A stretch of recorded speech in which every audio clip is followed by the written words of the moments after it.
All right, welcome to another episode of Revealed Apologetics. I'm your host, Elias Ayala, and today we have a guest here. Last week, I think it was what week was it? I think it was the week before Christmas. We had Dr. James White from Alpha and Omega Ministries to talk about the topic of Calvinism and Molinism. And so if Molinism doesn't sound familiar to you guys, you can watch the other episode where a Calvinist defines for you what Molinism is. But I'm going to ask our guest today, who is a Molinist, to define Molinism for us. But the majority of this discussion is so that I can provide my friend here, Tim Stratton from Thinking Ministry, to provide a response, a respectful response to Dr. James White and his criticisms of Molinism. Now, I'm a Calvinist.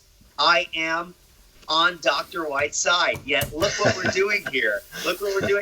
You have a Calvinist and a Molinist getting along and talking about the issues. And so, if anything else, regardless of where you stand on this issue, hopefully interactions like this can just encourage people to look past some of the differences, without compromise, of course, and talk about these issues. And who knows? In many cases, you will find that we may have a lot more in common than you think. And this is why I'm excited to have Tim Stratton here, because when I think of Tim Stratton, I think of two things.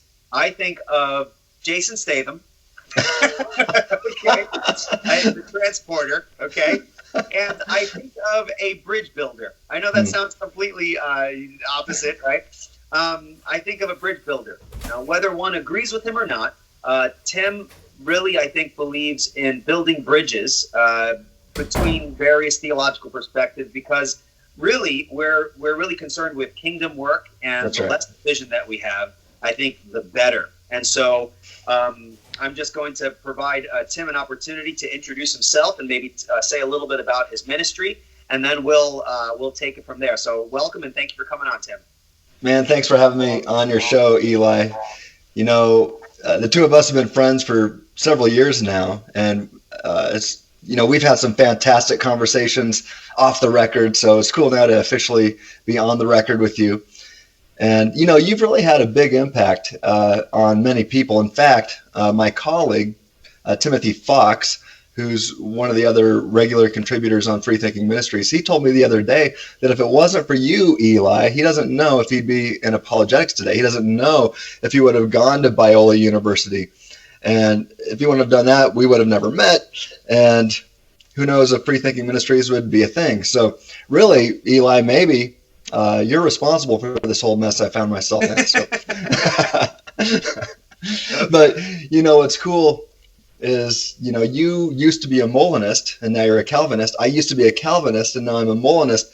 And so we've kind of, you know, we passed each other for a while, and we were right on the same page for a while because we were passing each other, you know, but we still aren't too far away.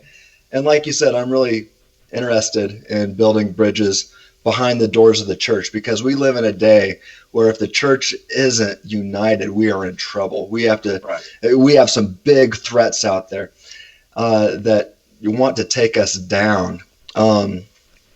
So while I love debate behind the doors of the church, really, I'm more concerned with truth. You and I have talked about this before. We're more concerned with truth than we are with being right. And if you're concerned about truth primarily, then even if somebody shows you that you're wrong, well, it's a win-win situation. But all that to say, I love having debates behind the doors of the church with brothers and sisters in Christ, because that's what iron sharpening is all about. I think I'm right, you think you're right, but we're going to have a respectful sparring match. You know, I used to do MMA. You know, since you brought up Jason Statham, we'll bring in some martial arts. I used to do martial arts for a living. Even competed in MMA professionally for a little bit. Only 2 fights. I was 1-1. I'm actually black belt in karate movies. So. Yeah, nice. I can't contend with that. But you know, when you spar with your friends, you're not trying to injure them. You're trying to make them better because you want them to make you better. You want to continue. You want to train again the next day. If you injure them, you're not going to train together again the next day. You've lost a sparring partner. So you're not trying to injure your friends. You're trying to make them better. You might be trying to win the sparring match, but you're doing so respectfully. And so that's how I look at these conversations with brothers and sisters in Christ who disagree. In the end, we're trying to make each other better. We're trying to make we're trying to strengthen the other individual. We're trying to strengthen ourselves, and we're trying to strengthen the body of Christ in general. So I think you and I are cut out of the same cloth in that respect. And so, speaking of respect, I do want to offer my respect to the person whose view I'm going to criticize a little bit today. Sure. So speaking of James White, I respect him immensely. First of all, just let me say that Dr. White and I are, so to speak, classmates. We both attend Northwest University, as far as I believe. I believe he's enrolled, doing some PhD studies at Northwest University, and I just submitted my doctoral dissertation at Northwest University. So while we don't have any official classes together, we're both at the same university. So, but really, although I respect him immensely, the biggest issue I have with James White is that he thinks Star Trek is better than Star Wars. So it's blasphemy. I don't know. That is blasphemy, right? Well, come on. We're on the same side in that regard. He has no taste in movies whatsoever. Oh man, I really loved the last Star Wars movie. As far as the visuals are concerned, I think it was the best Star Wars movie ever made. Yes. And really the only thing that wrecked, well, there's two things that wrecked it for. I'm not even going to say it wrecked it. There was two problems I had with it. One was the gratuitous gay kiss at the end. I mean, come on, we didn't need that. But yes, all right, fine. All right. If you want to push that on me, fine. I'll just pretend I didn't see it. The only other problems, if I were to say it was a problem, was that it was trying to fix the mistakes of the previous movie. And The Last Jedi, which I thought was a horrible movie. In fact, I would say I think that was the worst movie ever made that belonged to a bigger set of other movies. Okay. But this last one, the rise of Star, the rise of Star Trek. the rise of, all right, the rise of Skywalker as a standalone movie might be one of the. It's at the top of the list as far as movies are concerned, and I think one of the best Star Wars movies. It's actually, I know this might blow people's mind and be like, you're ridiculous and I can't trust anything else you say, but actually, Rise of Skywalker was my favorite Star Wars. Not because it had the best characters, but I watched Star Wars for action. Yep. Some of the philosophy of the Force. So the Empire Strikes Back really captured that the best. That's my favorite, yeah. But when I watched the last of the Skywalker saga, I'm not looking for something deep and penetrating. I'm looking to go out with a bang and enjoy myself. It had action. We already know the characters, so I don't need a long explanation. It was fast-paced, and it feels like it would have, I can see myself watching it multiple times. So I enjoyed it. Yeah, I've seen it 3 times already, and it actually gets better each time. So, yeah, in some regards, it's the best Star Wars movie ever. But the original trilogy was great because the story was cohesive. This last trilogy wasn't, thanks to Rian Johnson. So, thanks a lot, Ryan. Yeah, man, come on. It would have been interesting to see what he would have done with an entire trilogy, but we didn't really have a trilogy here. I think killed Chewbacca. Probably. So, yeah, I love Star Wars, and in fact, on my website, I did an article called 5 Reasons Why the Force is Strong with the Rise of Skywalker, and I tie it into some theology. Sure. And also, man, The Mandalorian, he's become my favorite Star Wars character in the entire saga. He's my favorite character, and I did an article called 10 Reasons Why the Mandalorian is my favorite Star Wars character. So if anybody wants to check those out, you can go to freethinkingministries.com and check. I tie in most of the 10 reasons have theological significance. Sure. So, if I could just interject real quick, what I like about, and I really do suggest people to check out Free Thinking Ministries. Is it ministry or ministries? Ministries. Ministries, yeah. Yeah. What I love, what you're able to do, is to tie in pop culture with theological issues, and that's really hard because theology could be really dry. Right. And I think you do a very good job in capturing theological themes and philosophical themes within movies like The Avengers or something like that. When I was watching the Endgame and I was thinking about the Doctor Strange, I was thinking someone should write an article. No way. With the possible world. And guess what happened? Tim Stratton wrote an article, Molinism, relating to Doctor Strange, which I thought was, again, even as a Calvinist, and I don't hold to Molinism, I thought it was brilliant. And it was a very creative way to explain that perspective using a popular medium like a big movie like Avengers. So I thought that was brilliant. So people should really check out your website. Well, thank you. Yeah. I appreciate that. So yeah, I guess, all of that to say, it's probably my biggest disagreement with James White is the Star Trek versus Star Wars. So yes, I agree. But in all seriousness, I want to say this about Dr. White. I think he gets a lot of things right. And, his work, for example, it's been several years now, but if I remember correctly, there was somebody that came into my office when I was still at the church, and they were telling me that the King James only, or the King James version was the only Bible that we ought to use. And I believe I gave them Dr. White's material on why that's a bad view. Let me just grab that real quick for people who may be watching this on YouTube when I post it. But this bad boy here, right? Yep, that's exactly it. Yep. Only controversy. Excellent book. That's it. Excellent book. Yeah.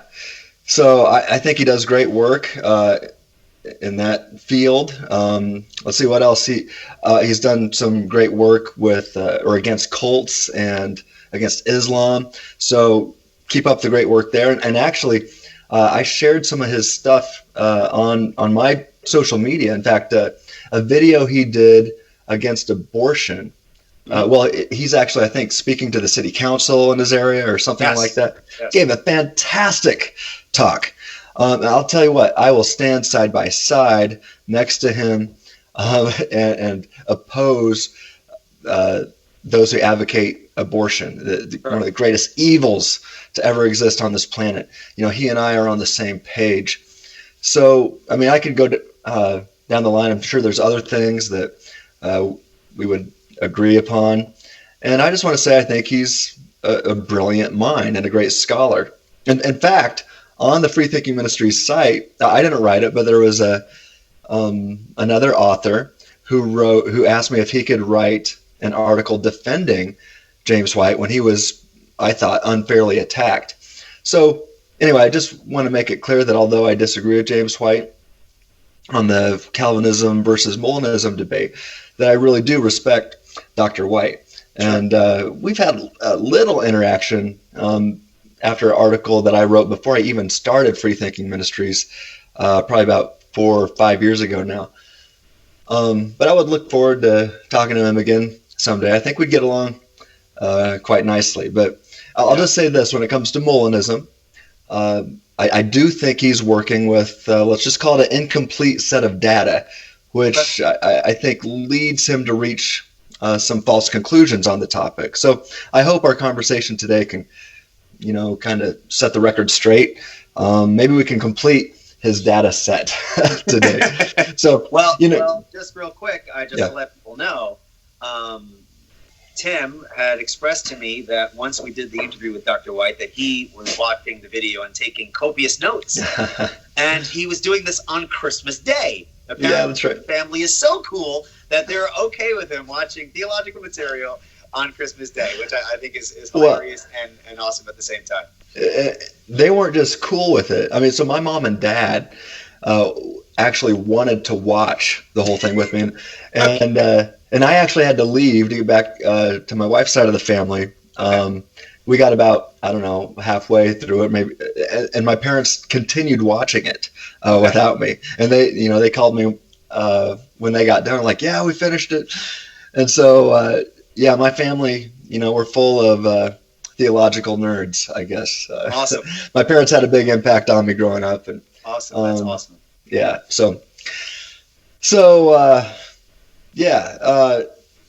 I will say that I think he's working with an incomplete set of data. Sure. My only criticism is I think he bears some responsibility for that because I think the data is out there. But I know that I do the same thing too, and there's things that you just don't have time to be an expert on everything. You could only say so much too. When giving a criticism, you can't cover all of the ground. And I think some of the responsibility is on those who misunderstand and should know better. And I'm not saying we'll let you give the criticism and people can take it for what it is and look into it. But I think for people who are interested in these topics and really are interested in getting down to the issues, there's a responsibility for them to actually go and read the material. I don't think that people's theological training should merely be watching YouTube videos and people critiquing other people. Those are helpful, but people really need to get down to the nitty gritty and read a little bit and kind of look at the sources and allow both sides to kind of have that context where they're able to spread out the entirety of their view, which takes work by the listener to actually dig into those issues. Yeah. Because a lot of objections that people have against Calvinism, that people have against Molinism, some of them could be answered if they avail themselves of the literature instead of just isolating their exposure to it by watching YouTube videos and things like that. So I think it's a little bit of both the audience and the people interacting on these very important ideas. Yeah, I agree. Well, I'll tell you. Yeah, go ahead. Is it all right, Eli? If before I start talking about White's comments, I noticed a couple things that you said. If you don't mind, I'd like to address those that you said during your interview. Is that cool? Are they way of critique?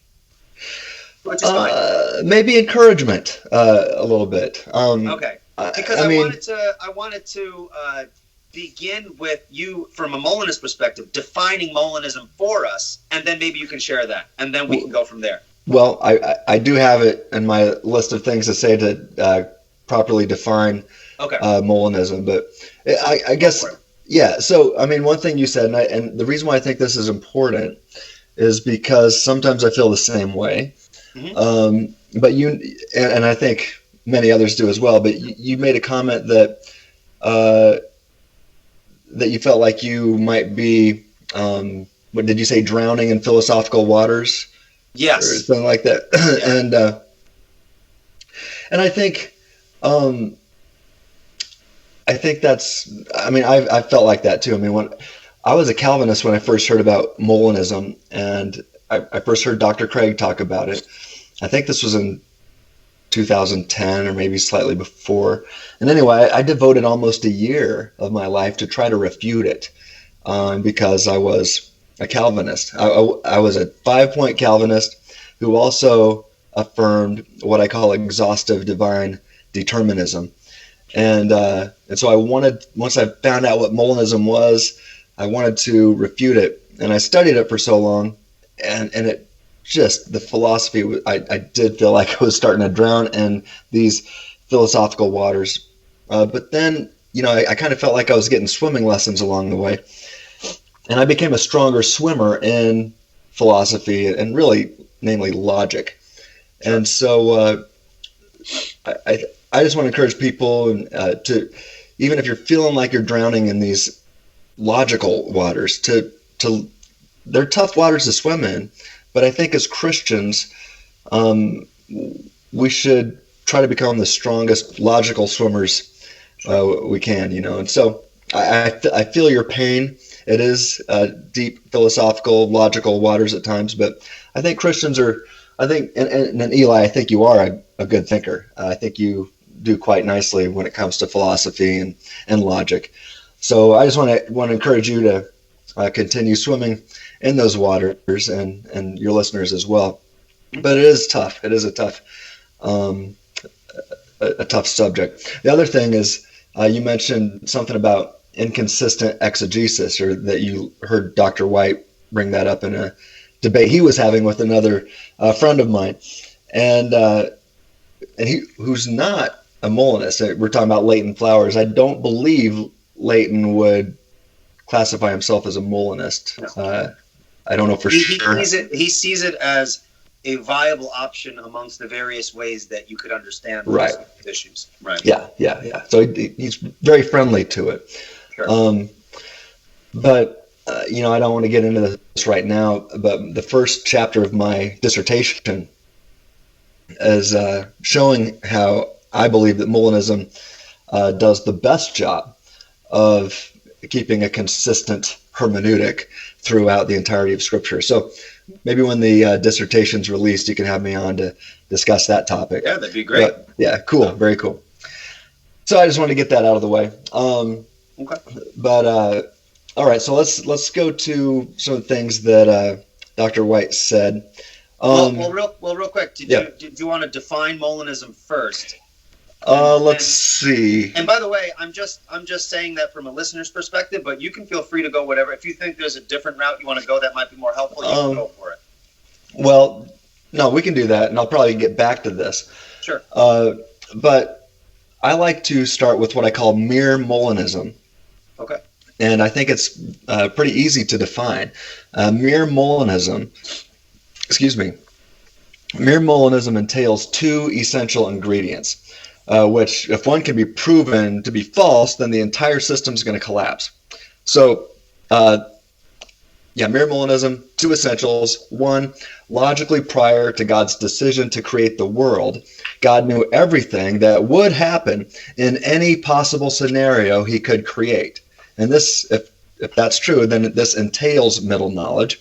And two, as beings created in the image of God, humans, like God, possess libertarian freedom, which simply means the ability to choose between a range of options, each compatible with one's nature. So that's how I define mere Molinism, is by offering those two essential ingredients. So I have a question. Yeah. So I guess I'll mention names, but I don't want to put words in their mouth. But I had spoken to Eric Hernandez, who's a Molinist, mm-hmm. and he helped me out a lot in understanding Molinism as a view of God's omniscience. But it didn't necessarily entail anything about libertarian freedom in just its bare definition. Like it applied. So would you say that middle knowledge and the issue of libertarian freedom are two essential features of Molinism, or can you have Molinism without libertarian freedom? You can have. So I'm good friends with Eric. Okay. You can use. So middle knowledge is middle knowledge is required here. But if Molinism is actually true, that if it actually describes reality, then humans will possess libertarian freedom. And so that's what I'm talking about when it comes to mere Molinism. Now, and one thing I'm going to talk about with something that Dr. White said later on is, he says that, I can't remember, I have it in my notes as we go, I'll make sure I get it right, but he says that it assumes the reality of free creatures, that middle knowledge does, and that's just not true. You can have a completely determined world, completely determined creatures across the board, and God could still have middle knowledge if he possesses the power to create free creatures, even if he never does. Because then if he's omniscient, so if God possesses the power to create a free creature, even if he never does, and God just determines creatures across the board, but he could have created a free creature. Well, if he's omniscient and he knows how that free creature would have freely chosen, then he's got middle knowledge. But I don't think Molinism is true. I just think middle knowledge is true at that point. So I just argue for those two essentials, that if Molinism describes reality, the way things are, then God will have middle knowledge and humans will possess libertarian freedom. And libertarian freedom can be defined several different ways, right? You've got sourcehood libertarian freedom, which even if for some weird and strange reason no one could actually choose otherwise, but if they are the real source of their choices, then you've still got libertarian freedom. Can I ask a question? And I apologize. Sure. I don't want to throw you off track with my questions, but I got John, so I want to take advantage. You say something. I want to. Yeah. So you make a distinction between Molinism and middle knowledge? It sounded like you made a distinction. Well, there. yeah. Molinism requires middle knowledge. So if mere Molinism is true, what I argue for, mere Molinism is true, then God has middle knowledge and humans possess libertarian freedom. Mm-hmm. And usually, I mean, because there's there's Calvinists who believe that God has middle knowledge, and there's determinists who could also believe that God has middle knowledge. There could be exhaustive divine determinists who also affirm that God's got middle knowledge. So for Molinism, for mere Molinism to describe reality the way things are, God needs middle knowledge and humans need libertarian freedom. And typically, so I said there's several ways to understand libertarian freedom. You got sourcehood, and I think sourcehood is vital, but I also define libertarian freedom as the ability to choose between a range of options, of alternative options, each compatible with human nature, or each compatible with an image of God nature. So anyway, so that's mere Molinism, and I can say more about that later as we go on. Sure. So let's define Molinism for someone who hasn't listened to the previous thing, and we don't have to stay on the definition too long. Just let us define our terms first, and then maybe we could jump right into some of the things that you thought that Dr. White was off on in his criticism. And then, of course, if people are familiar, if they're not familiar with what he disagreed with, they can go back and listen to the original content. Okay. So I just did define Molinism as those two essentials. Those two essentials. So you said middle knowledge and libertarian freedom. Humans possess. I guess maybe I missed it. Did you describe the three moments of God's knowledge in that? Oh, not yet, but I'll get to that. Okay, that's what I was thinking. I figured that's kind of gives people the framework. Well, what are you talking about? Right. What? Yeah, right. Yeah, I will get to that. Sure. So yeah, I think some of the preliminary comments here that Dr. White made, and this isn't an exact quote, I don't think, but basically saying that or complaining that not all Molinists affirm the same flavor of Molinism, because he's talking about he wants to debate Dr. Craig, and others will say, well, okay, Dr. Craig believes that about Molinism, but you need to talk to this Molinist. And, so yeah, it's true. Not all Molinists are created equal. And, I'm friends with many Molinists, and we disagree on several aspects of Molinism. But, quickly, I'd say the same is true for Calvinists. I think it's probably worse in the Calvinist camp. Maybe, I don't know, maybe I'd like your thoughts on that. But, there's disagreement on the 5 points. You got 5-point Calvinists and 4-point Calvinists, and the 5-point Calvinists will say, well, you're not really a Calvinist, and that goes back and forth. But there's also 5-point Calvinists who also affirm limited libertarian freedom. So not only is there disagreement regarding the 5 points, but you have those who affirm all 5 points, but who disagree on exhaustive divine determinism and limited libertarian freedom. And and Calvinists who affirm libertarian freedom in a limited sense would include guys like Oliver Crisp and Mueller and Kevin Tempe, and he's told me in some aspects he would consider himself a Calvinist. Alan Planiga, Greg Kokel, the Stand to Reason, is a great example. These guys are all examples of Calvinists who affirm limited libertarian freedom. In fact, I know some Calvinists who also affirm Molinism. For example, Kirk McGregor's wife. She's in the Presbyterian Church and as a minister in the Presbyterian Church. She affirms Calvinism, 5-point Calvinism, and also affirms Molinism, if I understand Kirk correctly. So at least what I refer to as mere Molinism and how I described it. So I want to get that out there. But the next of White's comments that I think demand a response is when he mentioned that William Lane Craig won't debate him. And Dr. Craig, he's kind of been like a mentor to me. But, Dr. Craig has had it as a policy for a long time that he doesn't want to debate fellow brothers and sisters in Christ in an academic forum like he does against, guys like Christopher Hitchens and Sam Harris and guys like that. He wants to show that atheism is false in the public square. He wants to show that Christianity is true in the public square. and he doesn't want to get sidetracked. He knows his mission, and he wants to stay focused on that. But White went on to say that something like that he couldn't find anybody who's, I think he said, really representative of Molinism who's willing to debate him on the topic. And, Kirk McGregor, who literally wrote the book on Molina, and in my opinion, is the leading expert in all things Molinism today, because unlike Dr. Craig, Molinism is really his primary focus. Right. He is ready and willing to debate Dr. White.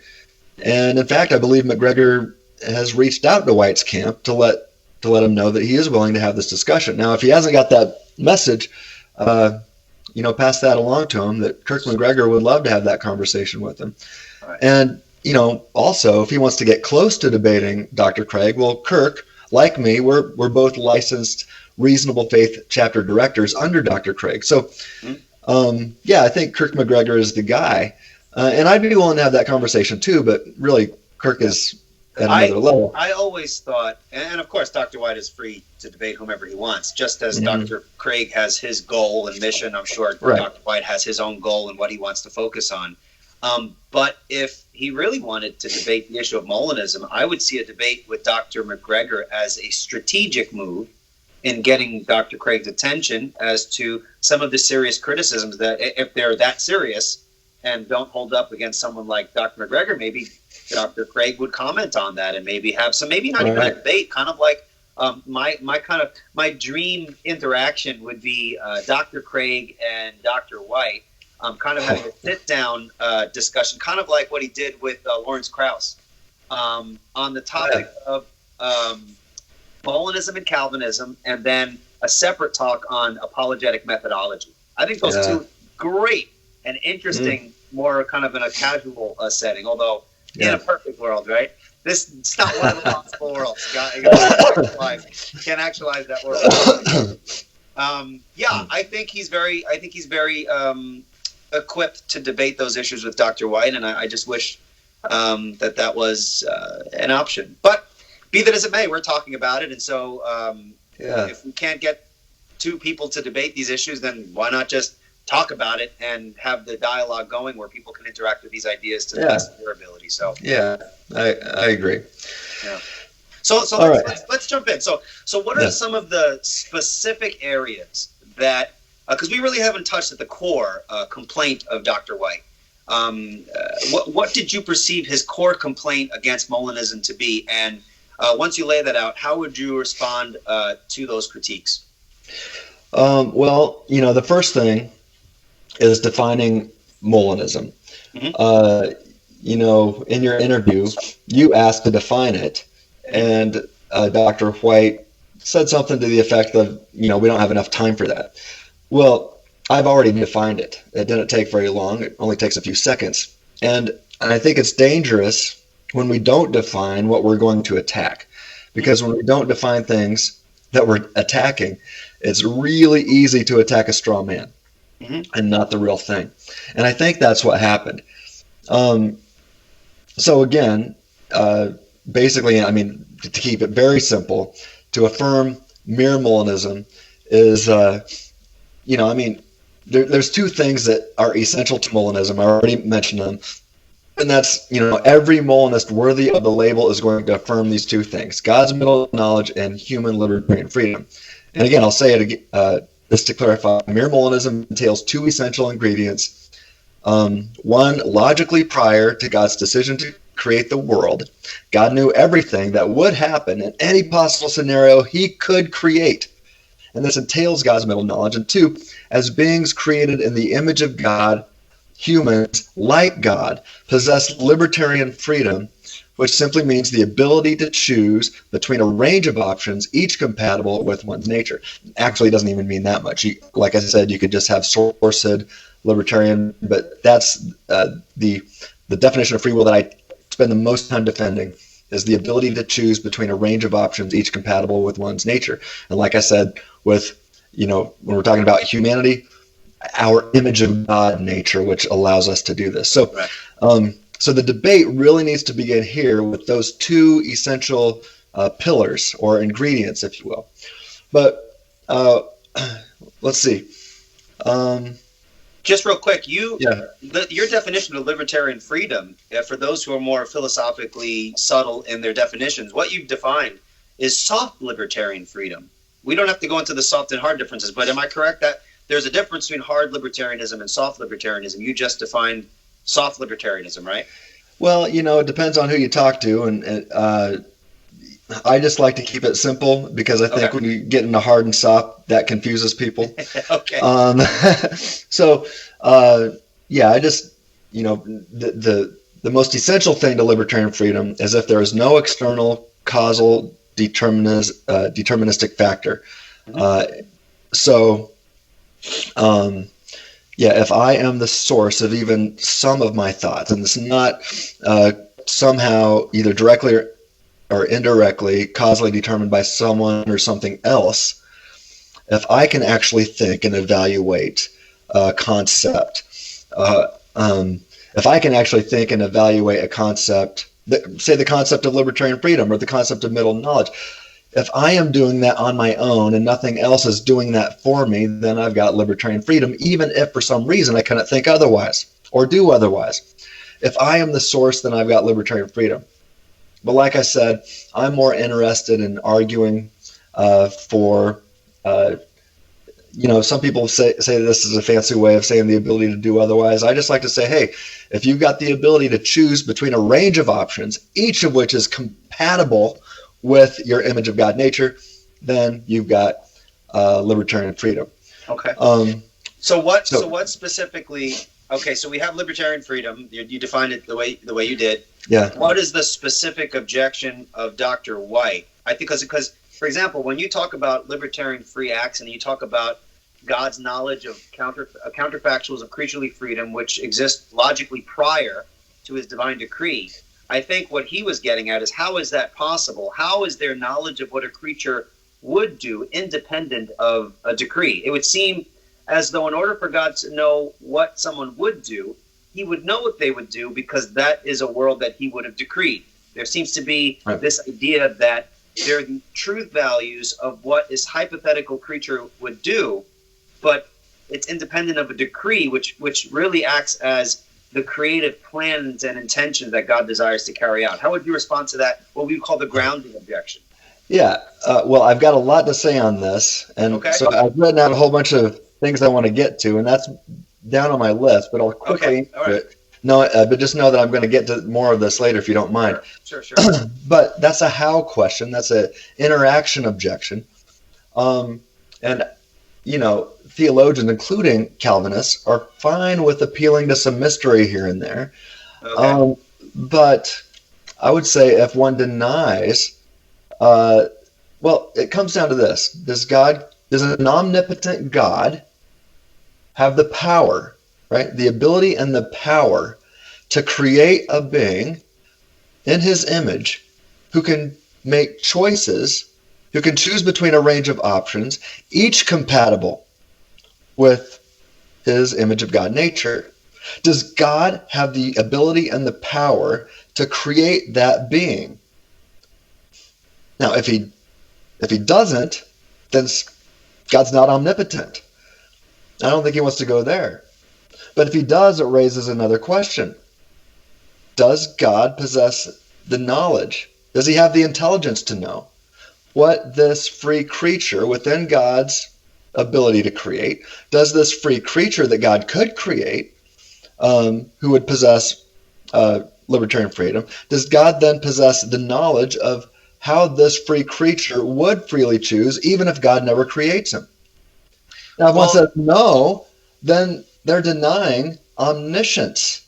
Well, that assumes, it seems to me, that the notion of a person who can choose certain things, they can choose certain things, you can correct me if I'm wrong, independent of a decree, that God could have knowledge of what these people would do, independent of a decree. So no, I affirm the decree.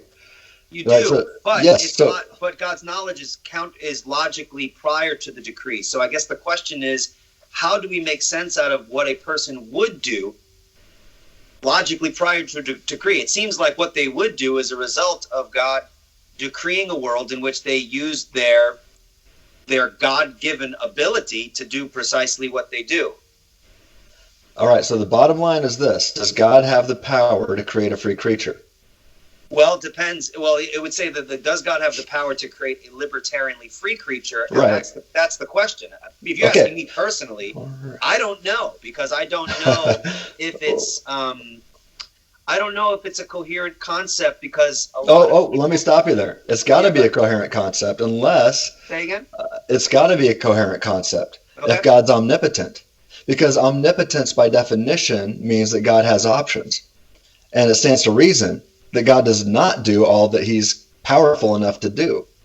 I mean, for example, God could have at least not created the universe.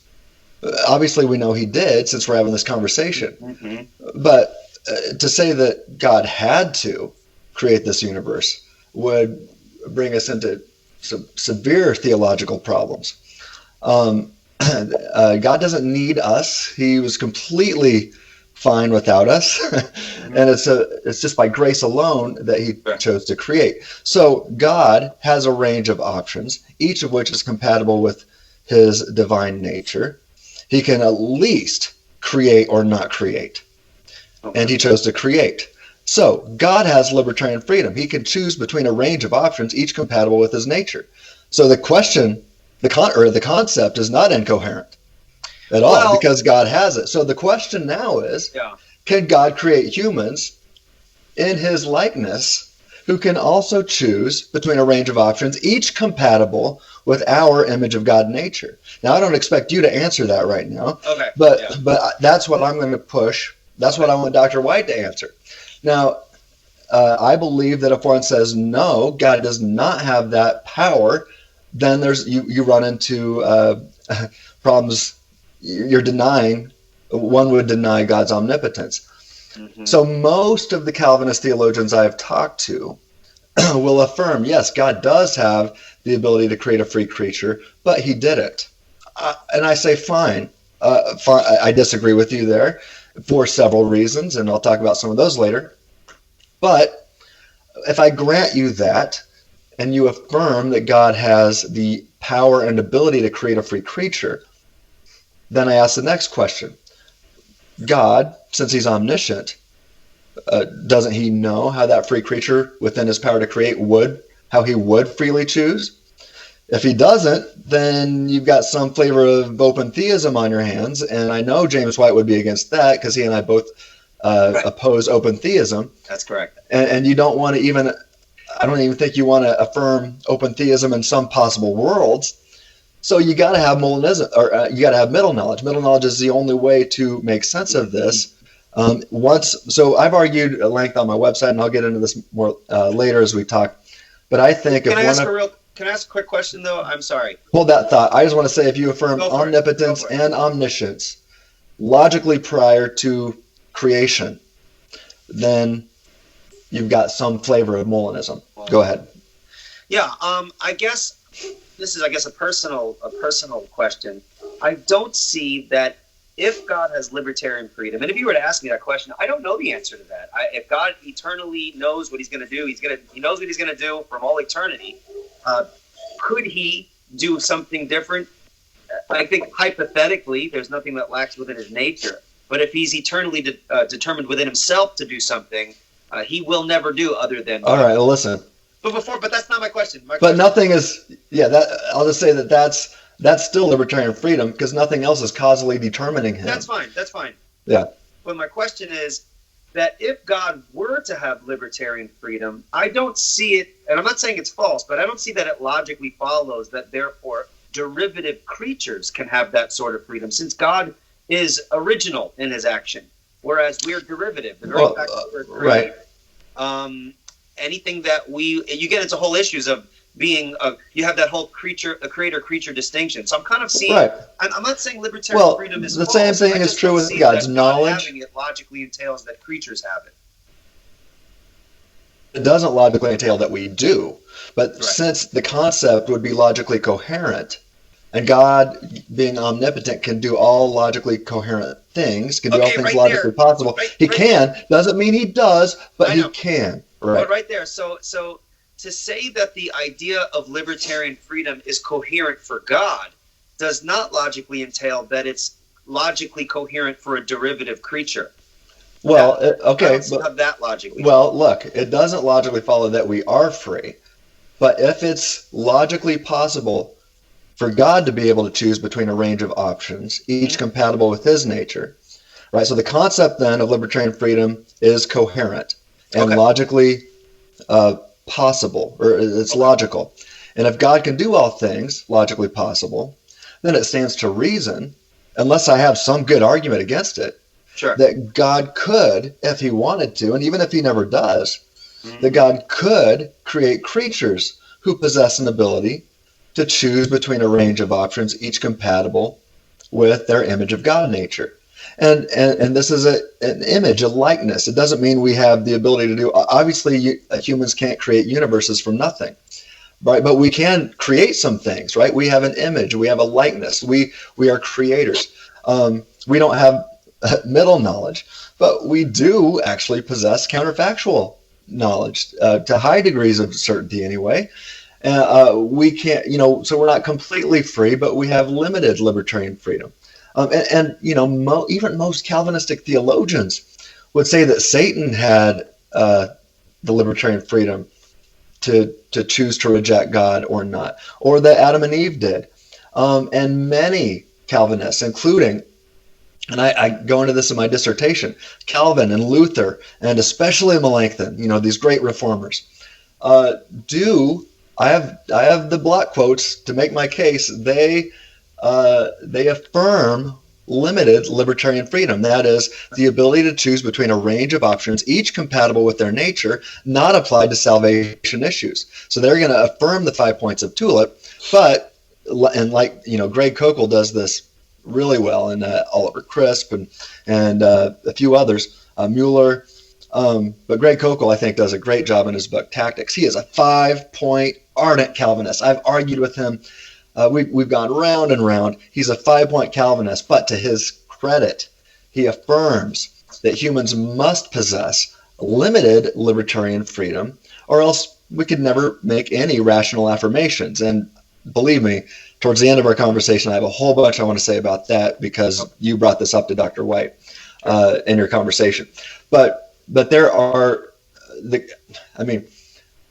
I would contend that the vast majority of Calvinists would at least contend that God has the ability to choose between a range of options, each compatible with his nature, that follows from omnipotence, and that he at least has the power to create creatures who can choose between a range of options, each compatible with our image of God nature, even if that's not applied to salvation. So you can still keep your 5 points and still affirm that God's got middle knowledge, and even affirm that we've got libertarian freedom in some things, even if it's not applied to salvation, and therefore you've got some flavor of Molinism, which I call mere Molinism. So I contend that you can be a 5-point Tulip Calvinist and a 2-point mere Molinist. And I know these people. I know these people that affirm both. So that's 7 points, man. That's too many. Yeah, that's right. That's right.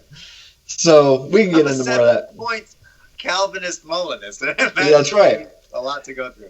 And I'll tell you, if I were convinced that I was wrong about applying Molinism to salvation issues, that's exactly what I would do. I would go back and affirm the 5 points of Tulip, and also affirm what Calvin and Luther and Melanchthon said about what I call limited libertarian freedom, and then I would appeal to middle knowledge to make sense of that. So there does not have to be a debate. You can be a Molinist and a Calvinist, and in fact, that's why I'm at the same Reformed university that James White is at. So, they seem to have. We went round and round about that. If I can be Reformed or not, and in the end, I think I made my case, and so Well, you have the beard, so you're okay in my. Yeah, I got it started here. I'm on the right track. So let's zoom into a couple of the main contentions with Dr. White. So let's continue down that route. So, what's the next point you'd like to respond to in regards to something that he said? He said something to the effect that Molinism was never derived from Scripture. Okay. Which is the biggest issue for Calvinists, and which was Yeah. linked to my personal study. I think there's an answer to why many Molinists today come off as being overly philosophical and not as biblical as many Calvinists would feel comfortable.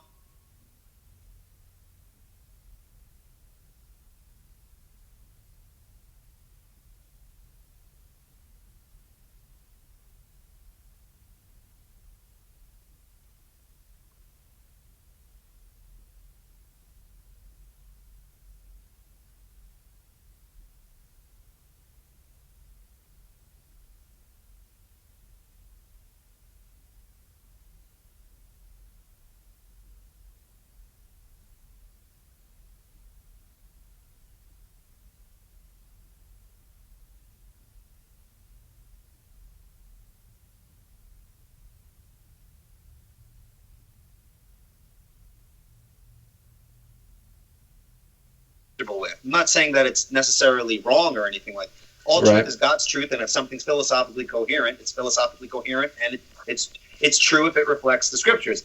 But when I studied Molinism, I felt like I wasn't. It felt like it was an attempt to answer a theological and philosophical puzzle, as opposed to something that is derived from the text. It's almost as though it's something that can fit with the text when you're trying to answer this question, but not so much derived from the text itself. Now, real quick before you interject, and I'm sure, and I'm excited to hear how you would respond to that, because I'm not the only one who feels that way.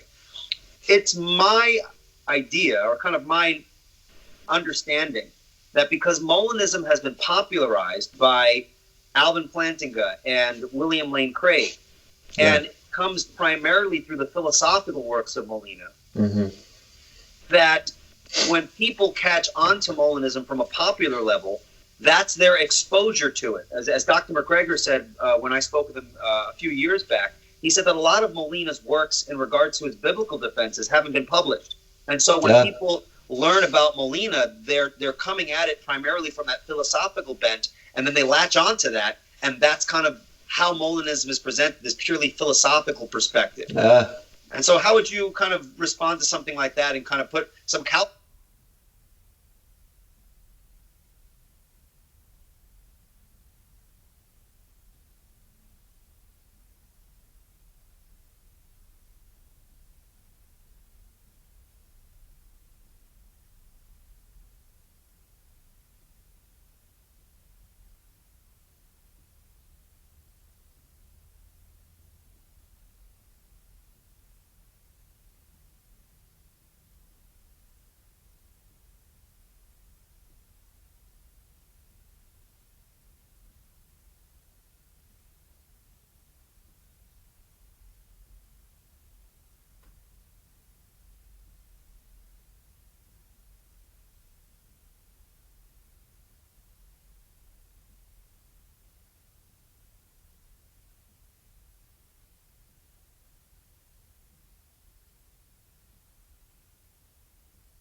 Calvinists at ease and say, wait a second, there's some biblical, support here, because that's definitely something that we struggle with.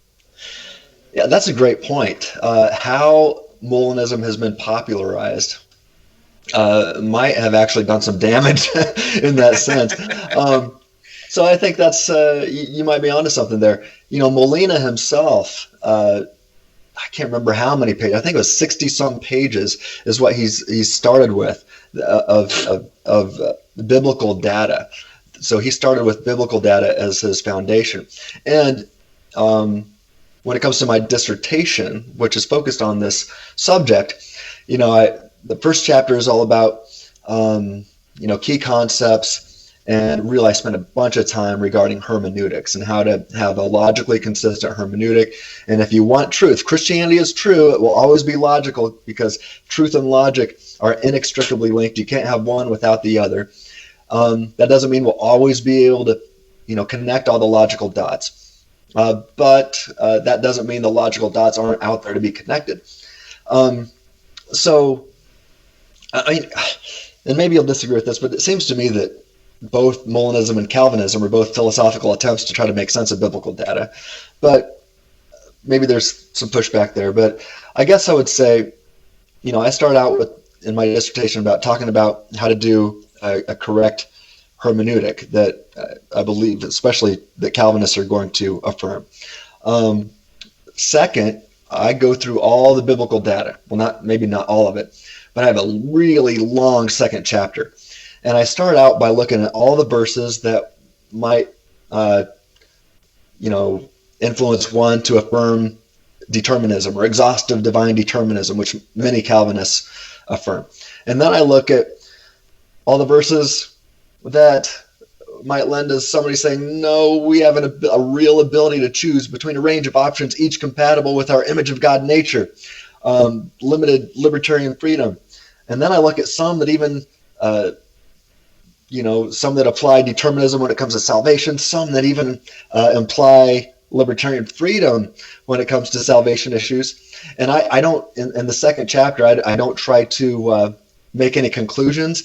I just have all these categories, and I look, there's biblical data across the board that, there's biblical data, both Old and New Testament, that the determinists can point to. And there's biblical data, both Old and New Testament, that the libertarian freedom fighter can point to. You made the libertarian sound so much more noble. That's right. Sorry about that. We're the empire, you're the revolution. Right? Oh, man. So ultimately, I say these are either contradictions, which nobody wants to affirm, right? I don't affirm that, and I know James White wouldn't affirm it either, and I know you wouldn't. But I say you gotta have a view, or you can't promote a view that doesn't make sense of all of them. And so I believe that this philosophical view of Molinism, when you view the entirety of Scripture through that lens, it makes sense of the whole thing. It can make sense of every passage. And I don't think a deterministic view, an exhaustive divine deterministic view, whether it be Calvinism or any other view like that, I don't think that's going to work across the board. It will make sense of big chunks of Scripture, but I don't think it will for all of it. But I do think Molinism is biblical.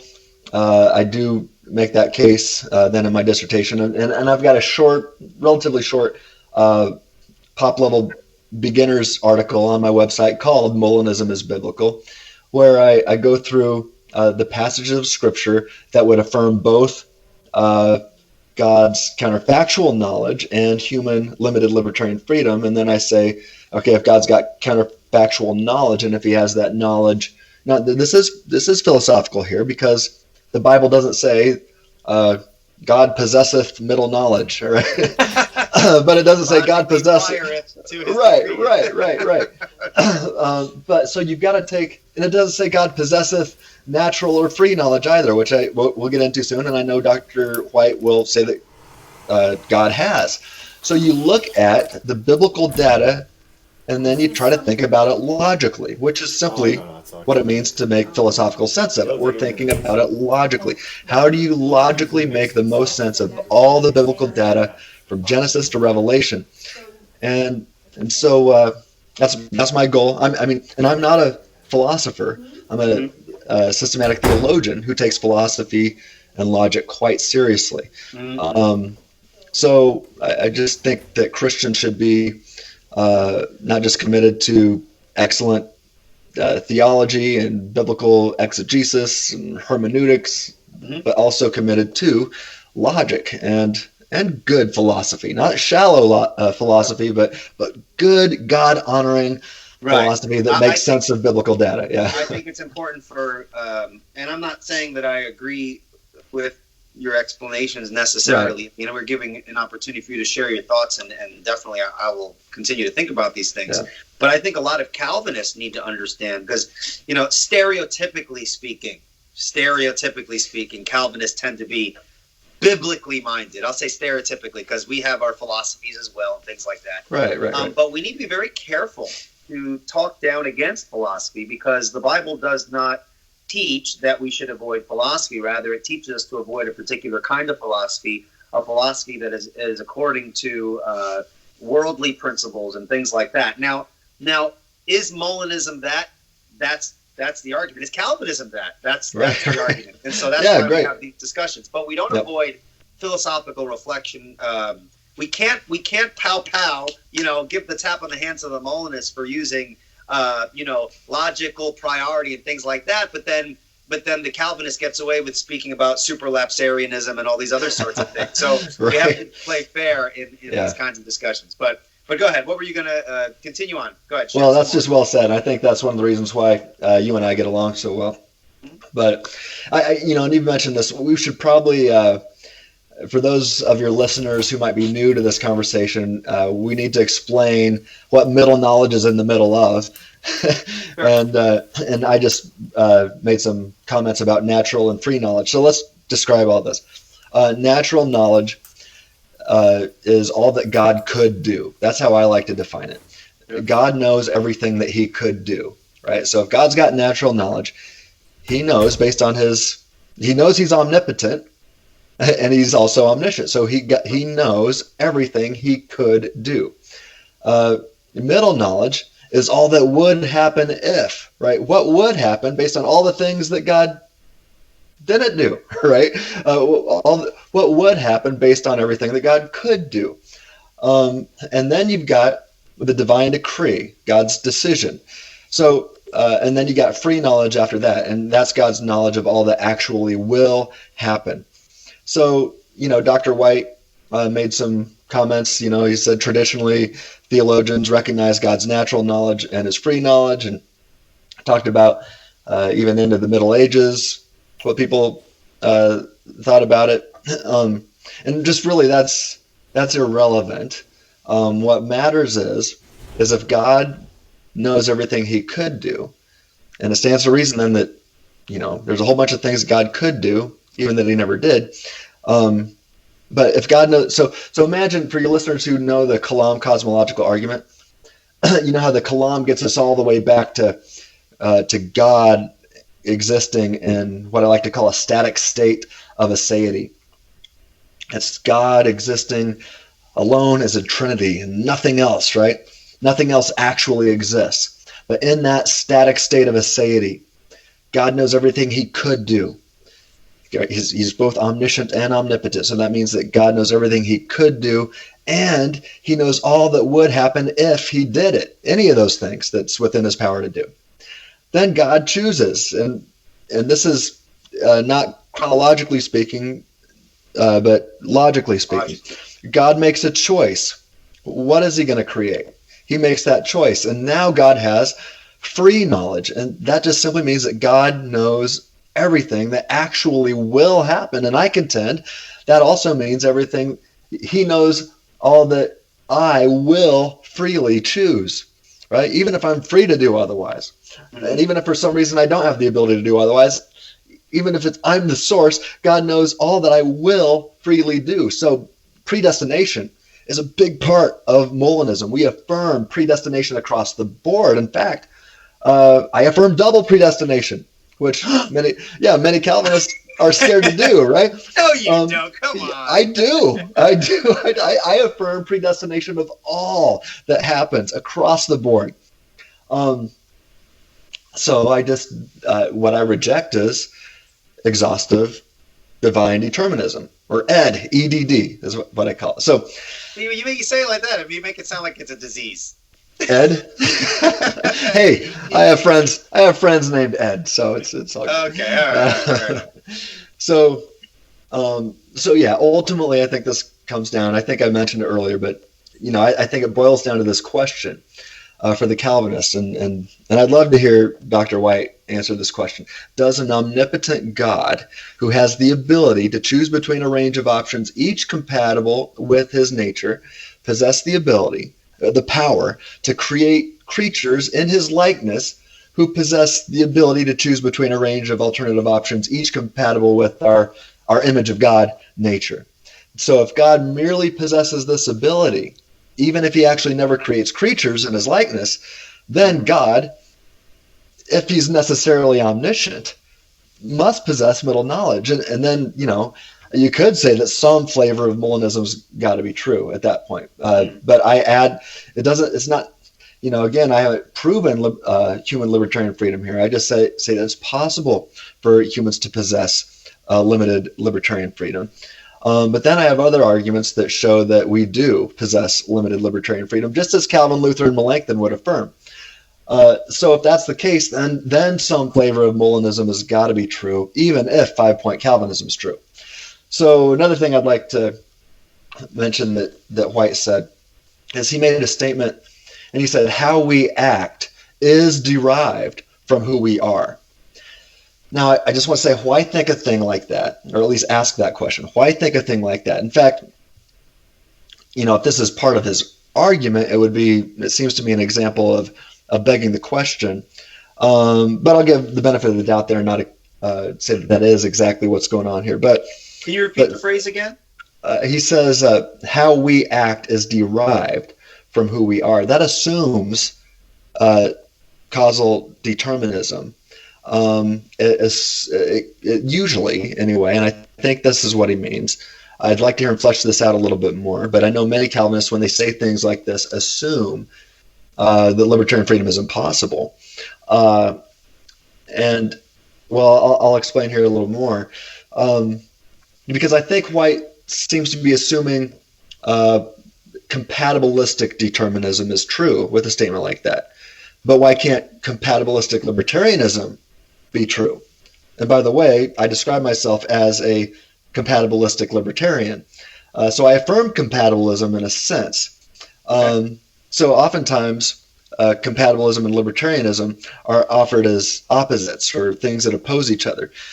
But I like to nuance things here a little bit because, if you listen to the way I've defined libertarian freedom, the view that I like to argue for, again, listen to it. The ability to choose between a range of alternative options, each compatible with an image of God nature. So based on that definition, I affirm a flavor of compatibilism here.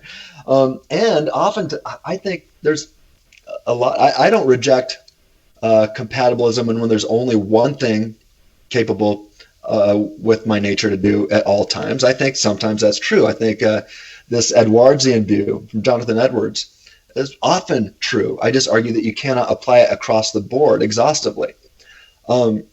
So I think compatibilism often described, when conjoined with determinism, is often true, or an inability to do something else. I think that view of compatibilism is often true. But then I say, well, even with limited libertarian freedom, you still have a flavor of compatibilism, because if this is the case, then our range of thoughts and actions might be determined by who we are, which is ultimately not up to us, right? This range of options. Right. I don't have the ability to jump to the top of a 50-story skyscraper, right? That's not within my ability, but I do have the power to I can jump or not jump, so there's some things I can't do based on who I am. It shrinks. I'm not omnipotent, right? But I do have the power to do some things, right, and many things that I don't do, arguably. So anyway, if this is the case, then the range of thoughts and actions might be determined by who we are, and that is ultimately not up to us, but we still have a range of options from which to choose that is up to us, that's each compatible with who we are. So God creates us with a nature, arguably, that can choose between a range of options, each compatible with our nature. So that range of options isn't up to me, but how I choose within that range is up to me. And again, I think Calvin, Luther, and Melanchthon would agree, and I know there's scholarly Calvinists out there today, I've listed some of them already, who would affirm that also. So it's not just, you can't just dismiss it. What do you mean, up to me? It seems as though, on your view, God decrees. And so the specific thing that you choose it because freely. God created a world in which you I will. Yeah. In which you will choose it. So God created a world in which he knew how I would freely choose. So let me say it this way. God knows how I would freely choose if he creates me, and even if he never does create me. So God knows how I would freely choose if. Creative decree. Now it goes from God knows how I would freely choose, now it is transformed into God knows how I will freely choose. So just because would changes to will, the word freely doesn't magically disappear. The word freely is still there. Yeah. And so if God knows how I will freely choose based on a range of alternative options, each compatible with my nature, okay. If he creates me, and then he creates me, I still have that range of options, each compatible with my nature, but now it's how I will freely choose among those range of options. I guess and so it's predestined and guaranteed. It's just not causally determined. Yeah. And that's where the debate is, really. Right. I guess I don't want to jump ahead because I know you're going to get there, but I guess in the back of my mind is this idea of the grounding objection. I'm trying to connect the dots to what you're saying without jumping there because I know you're getting there. Right. Yeah, I am going to get there. That's why I'm but man, I'll tell you. So bottom line, that's not a biblical objection. That's a purely philosophical objection, right? Well, if it's but here's the thing. And I don't think it's a good objection, but I'm just saying it's not biblical. Okay. Well, it is biblical to employ your mind to determine what's true, right, or false. So, right. So I would say whether it's a philosophical objection or a biblical objection, if philosophically it doesn't work, then by definition it's false, even if it's not a biblical definition. Okay, I'll give you that. But and I'm not saying it is. I'm struggling, and I'm not saying this as kind of like, give me an answer. I'm just saying I'm having difficulty connecting the dots as you're explaining the choice. Because I know that really one of the reasons why if man is libertarianly free, that's largely connected with the idea that because God's counterfactual of creaturely freedom, it is located prior to the decree. And so because it's located logically prior to the decree, it seems as though a sort of libertarian free will would follow. Otherwise, if God's knowledge of counterfactuals of creaturely freedom are logically located after the decree, then a determinism would seem to follow. Right. So I'm trying to connect the dots. How do we understand God's knowledge of counterfactuals of creaturely freedom logically prior to the decree? How can they have truth values independent of the decree, even though you're going to get there? Because we haven't gotten there yet, that's the roadblock that is holding you back from interacting with everything else you're saying in regards to the freedom choices and stuff, if that makes sense. Yeah, well, if you don't mind, I mean, you're the boss here, but if you don't mind, I'd like to wait. Because I do have... That's fine. You can take your time. You're the guest, so it's not that I'm the boss. You're the guest. That's why I haven't said much here. I'm not trying to give too much pushback. I want you to explain your view. If you're getting there, then go ahead. Yeah, I promise we're going to get there. And I will point to other sources that will go into much greater philosophical depth than I will today, but I'll get there, and I have some things to say. And real quick, if I have Calvinist friends who will be listening to this and watching this, and perhaps you're frustrated that I'm not giving pushback where they think I should be giving pushback, my intention with having you on, when you suggested that you wanted to come on, was never to give pushback necessarily. I just honestly wanted to know, how do you respond to the various points that Dr. White responded to? And I wanted to give you the opportunity to do that. So if people are upset that I'm not giving as much pushback, that was never my original intention. I really am curious how, when you get to that point, how you get there, and I want to understand it as best as I can. Yeah, that's awesome. And I promise I'll get there. Okay. I just have a list of things, mostly in order that James White said. And so I guess the next thing I want to address is when White said, if middle knowledge is before the divine decree to create, then it's going to limit what God can and cannot do to get to a certain end. If God has, I would respond by saying, if God has the power to create a free creature, whom is not always causally determined to think or act, then God middle knows what this free creature would do. And clearly, this seems to be a great-making property as opposed to a so-called limitation. I just don't understand how this is a limitation on White's view, because this doesn't seem to be a limitation at all. It seems to be what contributes to a maximally great being. I mean, after all, if God doesn't like what a certain free creature would freely do, then God can either causally determine this creature in a certain instance. I'm not opposed to that. Or God can create or choose not to create that creature or this world with that creature in it. God's not limited by this.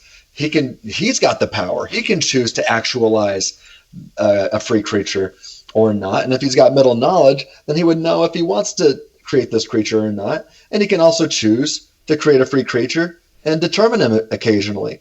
Like I said, I'm not opposed to that, but God is not limited by knowledge. I don't even know what that means to say that God is, to say that anybody could be limited by knowledge. I mean, it seems crazy to assert that knowledge limits anyone, because knowledge is power, isn't it? It seems to me. I guess he sees, as I understand him, I guess he sees that the knowledge of that God has of what a free creature would do limits the possible worlds that God can create. And I don't want to put words in his mouth, but it seems as though that might be his objection. Kind of like there are certain worlds that God won't create because it would conflict with what a libertarianly free creature would choose, and you're trying to come up with a view that kind of holds these in a compatible way. So it seems as though he's limited by hypothetical choices that an uncreated, undecreed person would hypothetically choose given a certain set of circumstances. Yeah, but that's not a limit, because so say God knows how free creatures would choose if he creates them, and he's like, that's horrible. Then he doesn't have to create them. Okay. Or he can create them. Maybe he's like, creatures will freely choose according to my perfect plan in all these instances, except for this one. Okay, then I'm going to step in and causally determine this guy. Okay. You can still do that. So there's no limits. I mean, God is the maximally great being. So if God could causally determine an individual, then that person's not free in that sense. Right. But would that, suppose God causally determines someone to do something and that person is damned. Does God have a right to damn such a person that he causally determines? Okay, different question. I mean, so let's just say God wanted a guy to wear a blue shirt, but he freely would have chosen a red shirt. Well, God can step in and say, "No, we're in the blue shirt today." Right.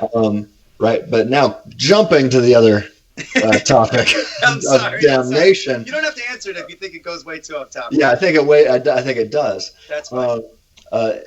But I think in my notes I get there eventually. Actually, start talking about applying. So basically, I should just be quiet because your notes go to all the questions. Well, I don't know. I should have sent you my notes before we started.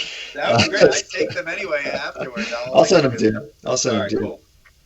All right. So I don't see middle knowledge as a limit at all. I think knowledge is power, and it adds to his maximal greatness. God's not limited by anything. He knows everything that he could do, all things that are logically possible.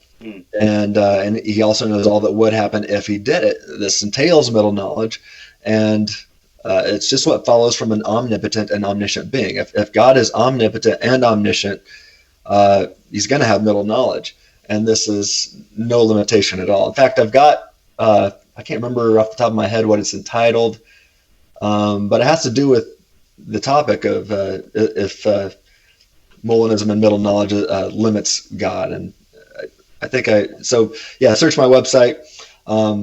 I do discuss this in more depth and detail. But another thing that White said is that middle knowledge partakes of elements of both natural and free knowledge.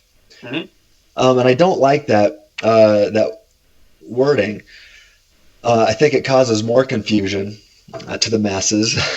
So divine middle knowledge is simply what God knows with certainty regarding what would happen based on all he could do. I guess you could say that it partakes of natural knowledge because it logically follows from it, but it's not the same thing or even part of the same thing. I'll just say it this way. Knowledge of the would is philosophically different than knowledge of the could. I'll say it again. Knowledge of the would is philosophically different than knowledge of the could. Those are two different things. So it doesn't partake. It doesn't definitely, if, like I said, if God knows all that he could do, then it follows that if he's omniscient, that he knows all that would happen based on everything he could do. So that's a different thing. It just is different. It doesn't matter if the people in the Middle Ages believed it. It doesn't matter if Augustine realized it. It doesn't matter if Molina ever came up with the idea at all. It doesn't matter that he was a Spanish Jesuit priest. None of that matters. It just matters if it logically follows from God's knowledge of the could, everything he could do. Right. And so I don't like to get bogged down in people's intention. What was Molina's intention? And what did people through the last, few centuries think about it? That's irrelevant.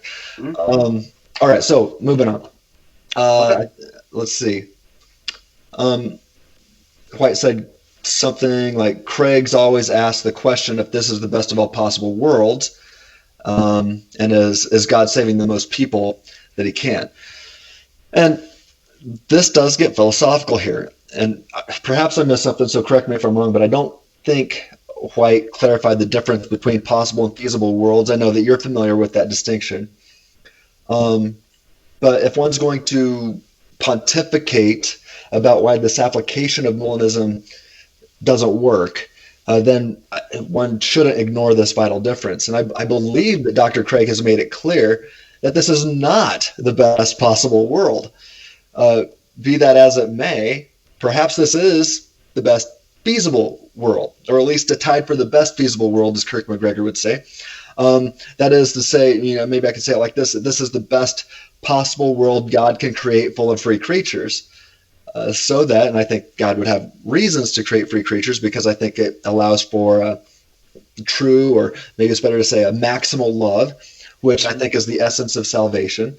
And because God thinks it's important to have moral and at least rational creatures. And so I think libertarian freedom is vital for each of these concepts. But with that in mind, this could be the best possible world God can create, full of free creatures. So that means the best feasible world. But the best possible world is one in which nobody goes to hell. That's possible, but given libertarian freedom, if God says, hey, it's important to me to create creatures with libertarian freedom, then what these free creatures will freely do, even if it's possible for universal salvation. God knows that it won't happen freely. And if freedom is important to God, then this could be the best feasible world, even if it's not the best possible world. So anyway, possible worlds in which determinism does not always apply is how I like to explain feasible worlds. And really, I think a good intro to the difference between possible and feasible worlds is a blog that I wrote on my website entitled "Could Adam Avoid the Apple?" It's when people don't know the difference between the two, I like to start them with that article. Could Adam avoid the apple? The key word is could. So, but here's the bottom line. no creature that actually exists limits God. So God can freely choose to rule out some of his options on his own. You can call that a limitation if you'd like. I don't. That's based on his will and his good pleasure, right? But so God can rule out some of his options by choosing to create libertarian creatures, but he doesn't have to. But this limitation might be according to his perfect plan to allow humans to be rational and moral agents capable of experiencing a true and maximal love, which I say is the essence of salvation. But, don't take this literally, to everybody listen out there, right? Don't say that Tim Stratton actually thinks this is how it works. I just want to say this to kind of get people to think as an illustration. But it's kind of like, it's as if. Oh, I smell heresy coming. Right. Yeah. I hope this doesn't get, like the God's got to play the cards he's been dealt objection. We'll talk about that. So be very careful. Yeah. But I'll just say it like this. It's as if God, before his creative decree, said, it's important for me to create free creatures for several reasons. With that in mind, let's see what my options are. Okay, now, God doesn't have to, he could examine his options. Again, I'm using this as an illustration. He could go, because I don't think this is how it happens. God's got perfect knowledge. He just knows. He's not going to look and see what's going on here. This is an illustration. So if he says, hey, it's important for me to create free creatures for many reasons. So with that in mind, let's see what my options are. And if he sees his options are not good and nothing aligns with his perfect plan, then he doesn't have to create it. He could just determine everything across the board. But let's say he's like, oh, look at this. Here's a great world full of free creatures. I'm going to actualize this because once I actualize it, it's predestined. It will happen, even all the things that are happening freely. And so everything's predestined across the board. Election is still true. It's just that we don't have exhaustive causal determinism. You've just got predestination. And in one of the arguments I'll give later, I'll I think deductively conclude that predestination and causal determinism ought not be conflated, but I'll get to that soon. So another thing that White said, and now I think we're going to get to what you wanted to talk about here, Eli. He said, I've never heard anyone offer a meaningful basis for grounding this, believe middle knowledge, not only in Scripture, but in explaining where does this knowledge come from. Right? Do you think I quoted that basically correct? Yeah, that sounds right. Yeah. I think, okay. So, first of all, just to keep it simple, God's knowledge comes from the same place God's power comes from. He simply has all power and all knowledge. And I don't have to know how God has it. I don't have to know how a maximally great being is maximally great. We simply know that God is necessarily and always both omnipotent and omniscient. We can derive that from Scripture. And with this in mind, White brings up what, I just referenced it, what he refers to as the most infamous of Dr. Craig's claims. And when Dr. Craig said, God's got to play the cards he's been dealt. And Eli, I like how you pointed out that there's been much criticism of how White objects to this illustration. And White jumped in and he said, well, it's not my illustration. And you clarified brilliantly, I think. And you said, but I think people are familiar with your criticisms of it. I think James White has made that quote famous. Mm-hmm. So because James White has made Craig's card dealer illustration famous, or perhaps infamous, we need to discuss White's criticism of this analogy, and we'll get into some of these grounding things too. So, I think many times folks don't really try to understand the proper context in which Craig's comment was made, or what exactly was meant by his comment. And I don't think that's being charitable. So that's one critique I'd have, respectfully saying I don't think we're being charitable to Dr. Craig here, because charity demands we really try to find the best case scenario. What is the best that this person actually is meaning here? And like I said, I don't want people saying, when I said, well, it's as if God was saying it's important. Like, I don't think that's actually how it goes. I'm just saying, hey, here's a way to start thinking about it that might help us make sense. And I think Dr. Craig is trying to offer an illustration to help laymen wrap their heads around this. And, and doing hermeneutics is that too. We want to aim at the correct meaning of what the author had in mind. And Dr. Craig is simply using what he calls a façon de parler. And I don't speak French, but I guess that's French for a figure of speech. The manner of speaking, yeah. Yeah, manner of speaking, yeah. That many Molinists, or I should say anti-Molinists, incorrectly take literally. So Dr. Craig here is not implying that there's a literal cosmic card dealer, right? I've seen these memes going around saying that Dr. Craig thinks there's actually a cosmic card dealer out there who's giving God cards to play. Well, even when I first heard before Dr. White's criticism, I never looked at it. When I saw God, when he says God has to he has to play the cards that he's been dealt, I always saw that as he's the card dealer. Because he desired A, he deals with the cards that he deals himself, given his desire to have A, namely libertarian and free creatures. Even though I might not agree with the system, that's how I understood it when I first. There's not this abstract dualistic entity that's out there dealing him these cards. So I never really understood it in that way. So I never found that objection to me, even as a Calvinist. It's because you're a former Molinist, right? So I mean, seriously, Eli, of all the Calvinists I know, you really seem to have the best idea of what it is you object to. And so you don't make the same mistake that I think White does, and at least many of his followers do, when it comes to things like this, because you understood what Dr. Craig meant. And Dr. Craig, because of this, I'll read a quote here from his website. He understood that people were taking this out of context, and he says, quote, "In no way is this meant to imply that there are actual entities or things outside of God that he has to deal with. This is simply an illustration of the fact that the truth value of these counterfactuals of freedom is not unilaterally determined by God.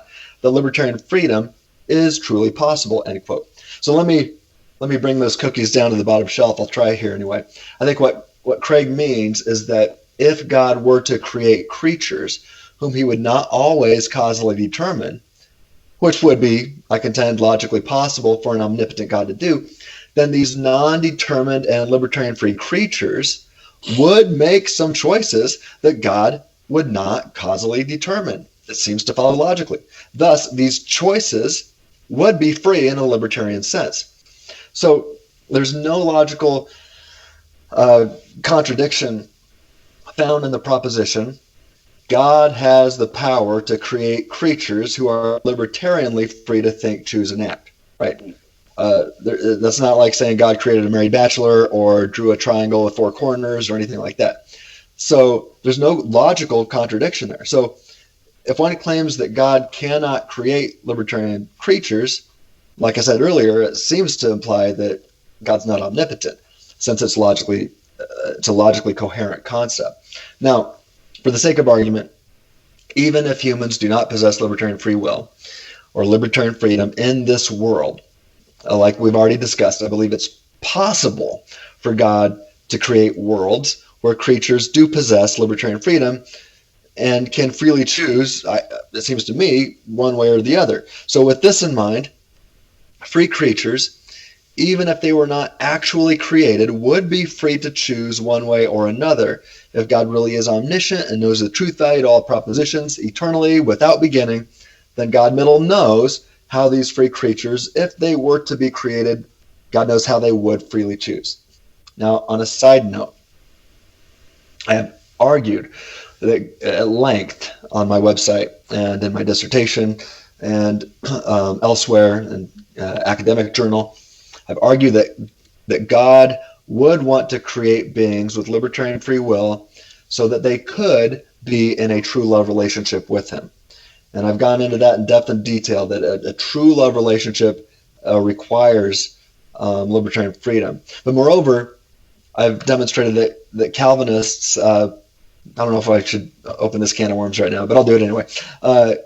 Calvinists such as John Piper run into a card dealer objection, if you will, with some of the things he said. So, I'll just point people to the article I wrote where I discuss this on my website. It's called Playing the Cards God's Been Dealt. I deal with James White. I deal with John Piper. And I show where if this is going to be an objection, the bigger objection is going to be in the hand of the Calvinist. Or, it's going to be objecting to their cards that they've got or that they're objecting to. So that is to say, they've got the bigger problem. But anyway, let me get back to the main point. It's vital to ask oneself two questions. Is God powerful enough to create free creatures who can, so to speak, freely deal some cards unless one can demonstrate some hidden logical contradiction? If they deny this, then it seems to deny God's impotence, omnipotence, or so it seems to me. And two, the second question is this. If God is powerful enough to create free creatures, is he intelligent enough to know how these free creatures would freely choose? Or that is to say, what cards they would freely deal if God creates them. And like you said, God's the ultimate card dealer here. He gets to decide. He knows how a free dealing card dealer, if that makes sense, how a free dealing person with cards, how they would. What you're trying to say. Yeah. He knows what they're going to deal, and he can choose to create that world or not. So again, there's no logical contradiction in stating that God knows the truth value to counterfactual propositions. Right? It might be a mystery as to how God knows these things, but it's also a mystery as to how God created the universe from nothing. So right? Okay, so there's where, okay, so if you're walking down the street and I happen to recognize you and I say, hey, Tim, I got to ask you a quick question. I just want you to give me a straightforward answer without explaining the details. Just assume I have background knowledge. If I were to say, what is the answer to the grounding objection? Would you say, of course, you'd have to expand on stuff. Would you say it's a mystery? On the street. He's like, if we're on the street. If we're on the street passing by each other and I don't have time to talk, the first thing I'm going to do is say, go look at my journal article on perichoresis 16.2. Totally point me to your article. Yeah. So in that, my co-author and I, Jaquibus Erasmus, offers probably a couple pages worth or more of why the grounding objection doesn't work. So I'm going to point your listeners to that article too. They can also find an article that he wrote on Free Thinking Ministries on that. But if I don't even have time to say that, I'm going to say, yeah, I don't know how God knows. I just know that he knows. I just know that he's omniscient. And I'll say, and by the way, I don't know how God created the universe from nothing either, but I know God's omnipotent. So we know that God's omnipotent and thus can create the universe from nothing. And we know that God is omniscient and therefore knows the truth value to all propositions, including counterfactual propositions. But the bottom line is this.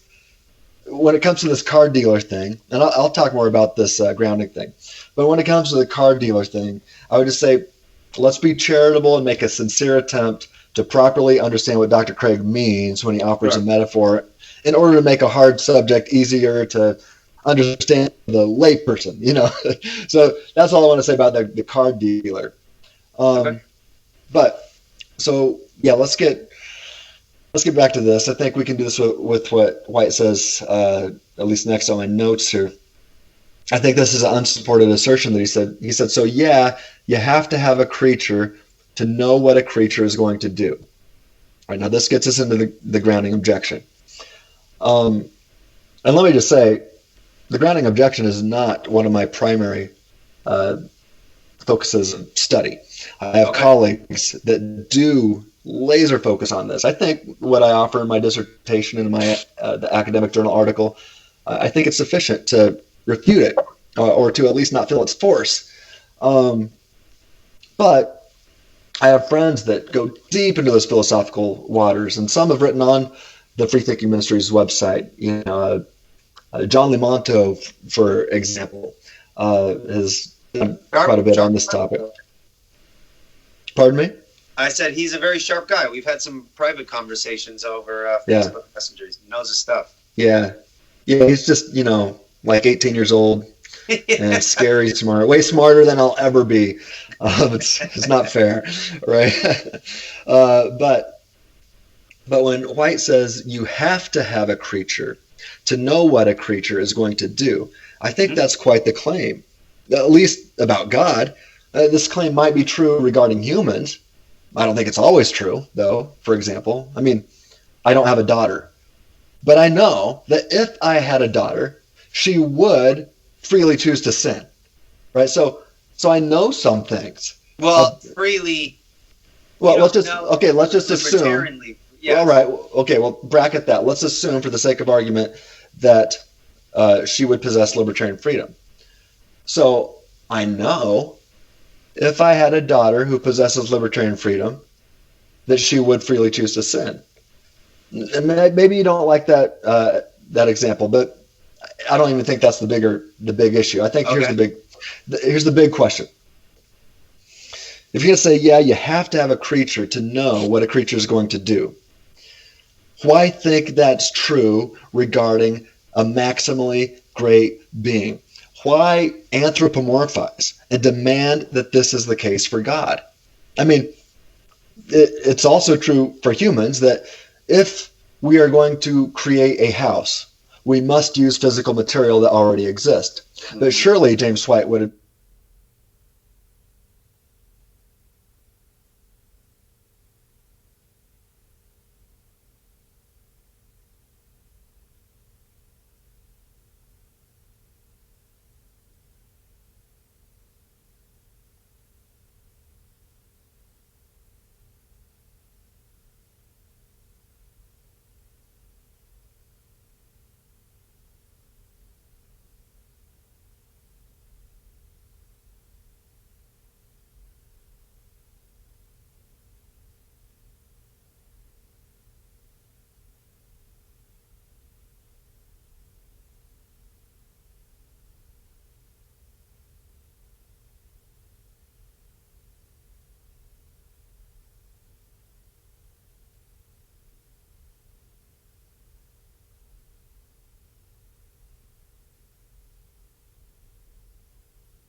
admit that this is not the case for a maximally great being. He can create ex nihilo, out of nothing. I don't know how, but we know, based on the Bible and thinking theologically, that of course God can create ex nihilo, out of nothing. He does not need a previously existing physical material like humans do. So surely, if James White would agree to that, why would he anthropomorphize and then claim that since it's true for humanity, then it must be true for God? Like I said, God can create ex nihilo out of nothing, so why can't God's knowledge operate in a similar manner? And assertions don't cut it, though. Arguments are required, and there's big debate out there. But I'm just, at the end of the day, and I do know a minority of Christians who say, no, it's impossible for God to create out of nothing. They say it's logically impossible. And so some will say there had to be pre-existing material. Others will say that idealism is true and that physical matter doesn't really exist. Well, I think we're justified in rejecting that. And I don't think it's the same thing, though, Tim. And I'm not saying you're wrong. I'm not saying it's the same thing. I'm saying, why can't it be similar? Right? That's what I said. Why can't it operate in a similar manner?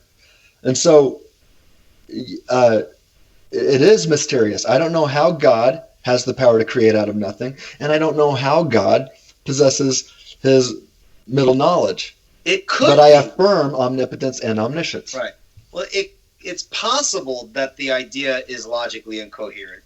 You'd have to admit that it's possible, since you say Since you say it's mysterious, here's the thing. I think there's a but it's not in the same vein as saying God can create a married bachelor or draw a triangle with four corners. There's You're arguing for broad you're not even arguing for it. You're asserting it might be broadly logically impossible. All I'm saying is it seems to me, and I'm not saying that I'm right, but it seems to me that because God is a maximally great being and he's original, that I don't see how it's possible for him to create creatures that are completely, or at least in some sense, autonomous in their choice. Maybe that's not what you're saying. Well, don't use and White does this a lot too. We don't need to say autonomous. What we're arguing for, let's stick with our definitions. Can God create? I can give you a deductive argument that God has the ability to create, or that God has the ability to choose between a range of options, of alternative options, each compatible with his nature. That's all you need to show that the concept of libertarian freedom is logically coherent. So you don't see autonomy wrapped up in the idea? I don't like the word autonomy, and I think that creates... let's just stick with the definition. Well, wait, time out. I have to say time out. Okay. That's like saying when I remember we had a conversation a long time ago, and you might not remember, where you kept on using like God forces us, and I said, well, it's really not force. He's like, yeah, well, it's practically that. And I could have said, well, the force is not a helpful term. But if you're convinced that that's what my view entails, then I think you have a right to use that word and show why you consider it that way. In like fashion, a lot of Calvinists, I think, and I'm not saying that they're correct. I'm just saying that one of the things that bothered some Calvinists is that when we do speak of libertarian free will, there seems to be, and I might be incorrect, there seems to be some notion of how we understand autonomy, this kind of original choice and decision that seems to me underived from God or in some way, or decrees or whatever. And so maybe that's not the case, but that's what it sounds like, and it becomes a barrier in my mind to track with you. And I'm not saying that's what it is. I'm saying I'm trying to track with you, and that kind of is that idea is kind of creeping into the discussion. Maybe it shouldn't be, but I'll just say this. I mean, so to your first point, causally determined. If God causally determines something, that's what I'm arguing against. And it seems to me that saying if God causally determines me to raise my right hand, then he forces me to raise my right hand. Now, don't like that word. There seems to assume in the word force that there's a struggle, that I want to do one thing, God forces me to do another. No, I don't say that there has to be a struggle. You don't say that, but the word force seems to entail that. I'm saying that it's not necessarily entailed. Okay. All right. So now, when it comes to libertarian free will, I define that as the ability, just like God has this ability, the ability to choose between a range of options, each of which is compatible with our image of God nature. Now, if one wants to say, well, that's autonomy, fine. But what I mean by that, what I'm going to argue for is God has the ability to create creatures who possess the ability to choose between a range of alternative options, each of which is compatible with our image of God nature. If you say that means autonomy, fine. But do you think that autonomy is equal to my definition of libertarian freedom? I don't know. I'd have to tease that out a bit and think about it. So I'm not sure. So if autonomy equals my definition, I say fine, use it. But if there's any slight difference, then I say get it out of here, because then it's a false conflation. Okay. Now I don't see a false conflation between causal determinism and force, especially when you clarify and you're like, is there a struggle? I said, no, it's not necessary. And so that's why I don't see a problem with using the word force, especially, I usually don't use the word force when I'm writing academically. I will use the word causally determined. But in my head, that means force to me. And if somebody could show me why exactly that shouldn't follow, right? Yeah, sure. So anyway, so I'll say, it's a mystery to me as to how God is omnipotent. It's also a mystery. I just know he is, and it's also a mystery to me how God is omniscient. I just know he is. And we can use scripture to derive this. We can appeal to perfect being theology to derive this. In fact, I've got an argument in my dissertation. It's on my website too if people want to go find it, where I argue that a maximally great being must possess middle knowledge. And I go on to extensively argue why it's maximally greater to possess middle knowledge than not to possess it.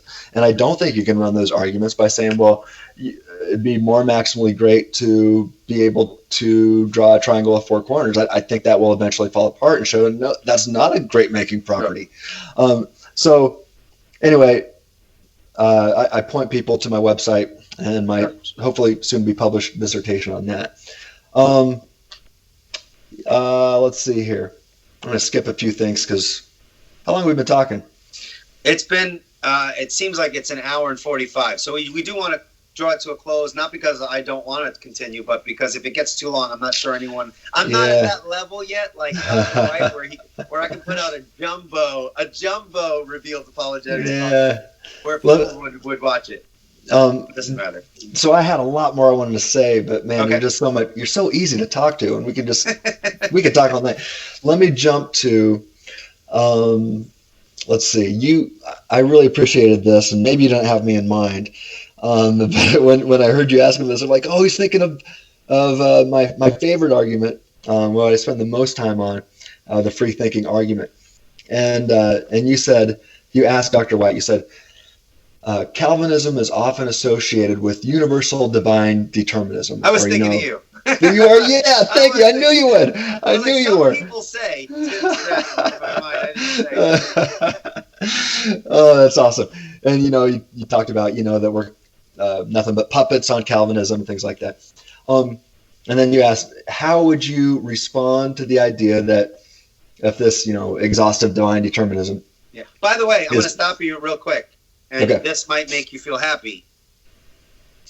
I have to think about how I would word it. And I don't think I'd be able to word it to your satisfaction because we're going to disagree over definitions. But not that I disagree with Dr. White's view in general. I did not find his response to my question as it stood in that conversation as persuasive. It kind of seemed, and I don't want to accuse him of dodging, but it seemed as though he dodged the import of my question. And so I wasn't satisfied with how he responded, although in a general sense, if we had a longer, kind of more casual talk, I probably would agree with his explanation. I don't think he gave a good one when we had the conversation there. I appreciate you saying that, and I guess I don't really have to say too much because I'll say a little bit. But I've listened to his response several times, and I don't even know what it meant.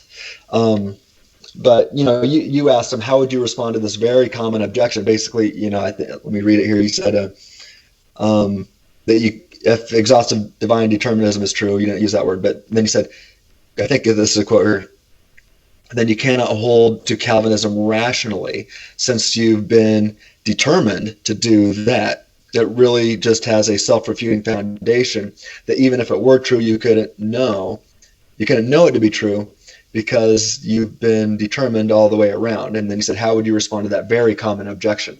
Mm-hmm. And so thank you for asking that question. White's response was, well, it's common, but it's not well thought out. And that that irked me, man, because I've got an entire master's thesis focused on this argument and a PhD dissertation, which focuses on this from the same university that James White attends, right, that demonstrates that this objection is actually thoroughly thought out quite nicely. Well, there's a big difference between saying it's not well thought out and it's false. It can be well thought out but false. Yes, exactly. You can't make it look like people haven't thought about this question because they obviously have. Yeah, right. Yeah. So, what Dr. White offered as refutations of this argument. Mm-hmm. He said things that it was just an emotional, feelings-based objection, and that if you push it back far enough, what the person is saying is, and this is a quote, unless you have creaturely autonomy and no decree at all, there can be no reality to anything that God does in time. That's fundamentally what is being said. And then White concludes, quote, that fundamentally destroys the reality and importance of the actions of Jesus and the incarnation. And I just don't understand this. I mean, I would love to have him flesh this out more, but I'll say the free thinking argument that I've spent years and years now. I mean, I think I first crafted it in 2011 or 2012, maybe. And I've spent the majority of my academic work focused on this argument now.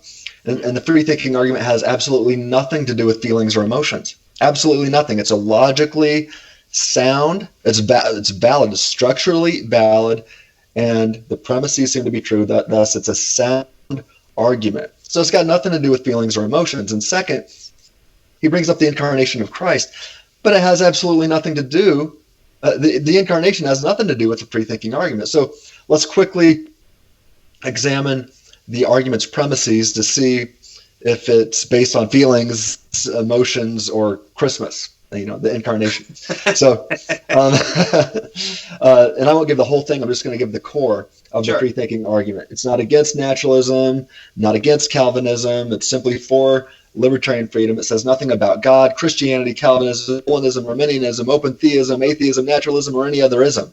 So here's the core. It's two premises and a conclusion. One, if humans are not free in the libertarian sense, they cannot either rationally infer or rationally affirm claims of knowledge. Two, humans can rationally infer and rationally affirm claims of knowledge. Three, therefore, humans are free in the libertarian sense. So I'm sure that White will want to affirm the second premise. So the key premise is the first. But with that in mind, think about this. If all of our thoughts and beliefs are always forced, there's that word, causally determined upon us all the time, and we can never have chosen better thoughts and beliefs, then we are simply left assuming that our determined thoughts and beliefs are good, let alone that our beliefs are true. Therefore, then we can never rationally affirm that our beliefs really are the inference to the best explanation. We can only assume it, and that assumption would not be up to you either. It's simply completely out of our control. So here's the significant problem for the exhaustive determinist, whether it be naturalistic or divine, right? It logically follows that if naturalistic determinism or divine determinism is true, then determinists, or anyone else for that matter, cannot possess justification for their specific beliefs, which is traditionally and typically minimally required for knowledge, for claims of knowledge. So one can happen to have true beliefs, however, if they do not possess justification for a specific belief, then their belief then would not qualify as a knowledge claim, at least traditionally. So with this in mind, if one cannot freely infer the best explanation, then one has no justification that their belief really is the best explanation. And without justification for a belief, any claim of knowledge regarding said belief seems to go down the drain, and all we're left with is question-begging assumptions, which I don't think is, it seems that knowledge goes down the drain here. But obviously, humans possess the ability to rationally affirm claims of knowledge, as I'm sure James White agrees. He, on his Dividing Line show, he's always offering claims of knowledge, right? So to argue against this would affirm it, as one would have to offer claims of knowledge to the contrary. Mm-hmm. And moreover, if one rejects the ability to rationally affirm knowledge claims, well, why should anybody listen to him? Anyway, I know that White's not going to do that. So therefore, if that's the case, then libertarian freedom is possessed by humanity, at least when it comes to thinking things through, right? Does James White have the ability to evaluate and judge one way or the other if Molinism is the inference to the best explanation or not?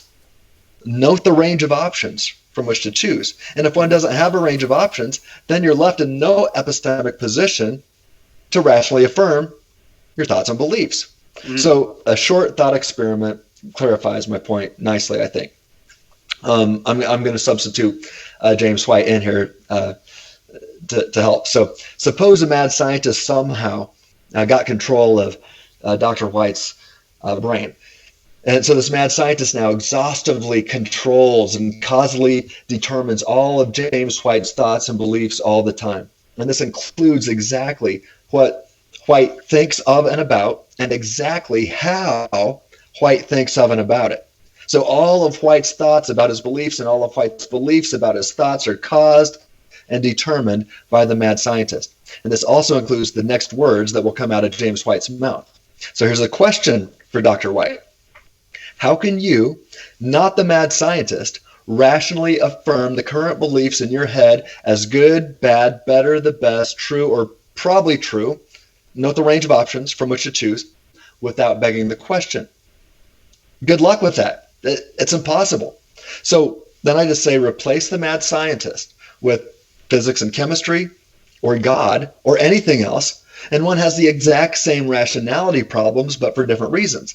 However, since James White does possess the ability to rationally infer and affirm knowledge claims, and to argue otherwise is to affirm it, well, then we know that at least James White possesses the libertarian freedom to think and take certain steps while deciding what he ought to affirm and believe. And since libertarian freedom seems to be metaphysically impossible if humanity is nothing but physical stuff, we can rationally infer that humanity is more than merely the physical, and we can start to get into the soul and the image of God and what that means.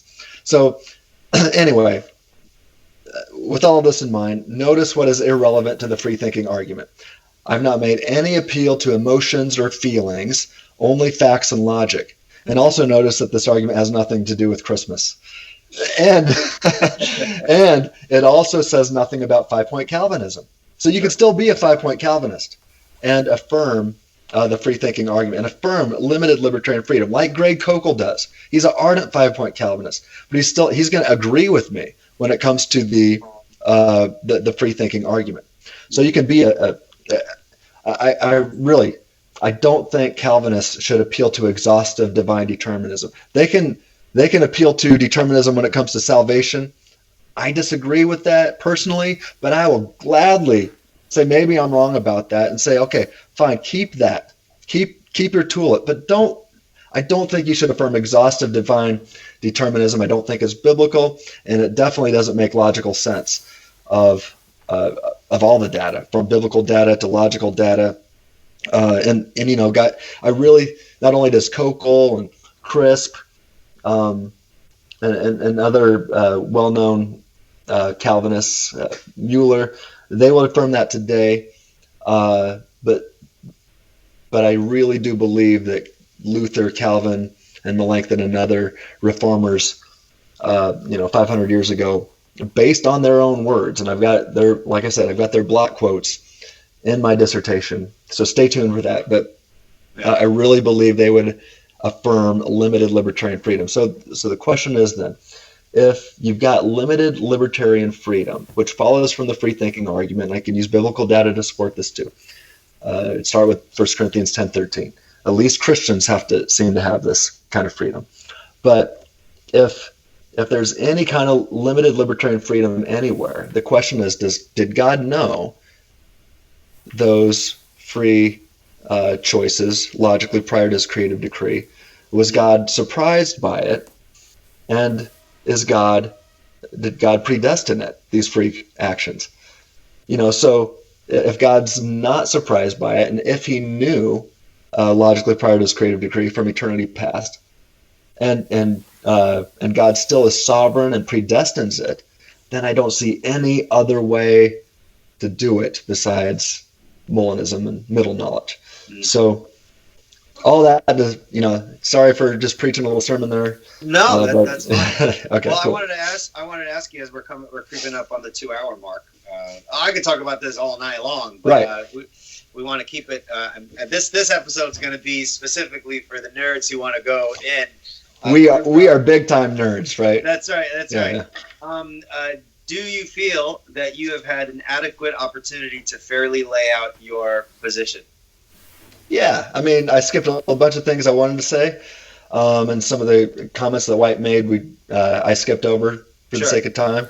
But I feel pretty. I'm happy with this, and I think it's a good place to start. People disagree with me, at least start here, and we'll see where it goes.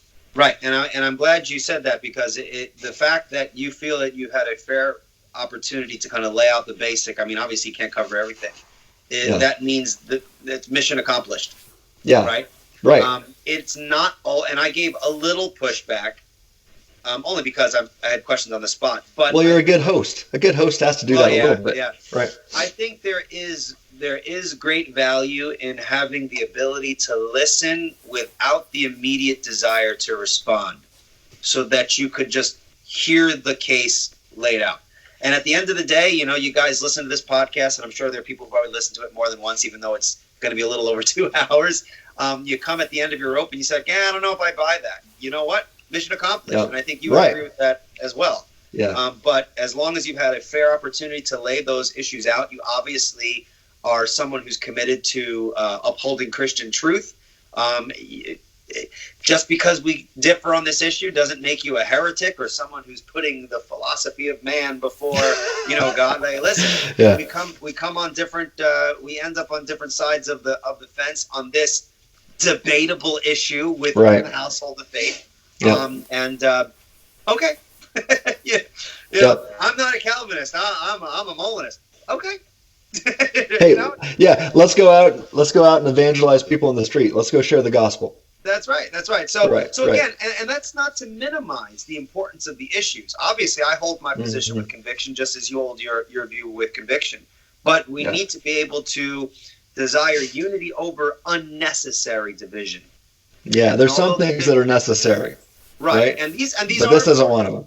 Right. Yeah, it's important. It's important, but I don't think it's an issue that we that I'd kick you out of the kingdom and vice versa. So, right. So with that said, if you guys are interested in looking at some of Tim's articles, which even I'm a Calvinist and I'm a presuppositionalist in my apologetic methodology. I have some debates on my podcast episodes if you're interested in seeing how that works out and how it differs from a more classical approach. You could listen to some previous podcasts with either 3 or 4 debates that I've done. Coming from that perspective, I still can say without shame whatsoever that I greatly benefit from my classicalist brothers and what Tim puts out on his website when he goes over some of those issues. I think he does a wonderful job. And I think it would be foolish for someone who identifies as a presuppositionalist to see literally no value in availing yourself of the material that some of our classical brothers have, and vice versa. So check it out. Free Thinking Ministries. Tim Stratton. Stratton is Stratton. That's right. freethinkingministries.org, is it? .com. I think both will get you there. Yeah. Okay. Right. .com. And is there anything else that you'd like to say before we close? I just really appreciate this conversation, Eli. I think you're making some waves for God's glory in this world. I really love you as a brother. I respect you as an academic, as a Christian thinker, and you sharpen me like iron. And I got your back. Brother. Thank you. Well, I've seen those pictures of you with the going out and shooting. I'm glad you got me back. You're much tougher than I am. I don't know. Karate movies. So it's all a show. Yes. All right. Well, I'm going to stop the recording here, but you can stay on. Let me just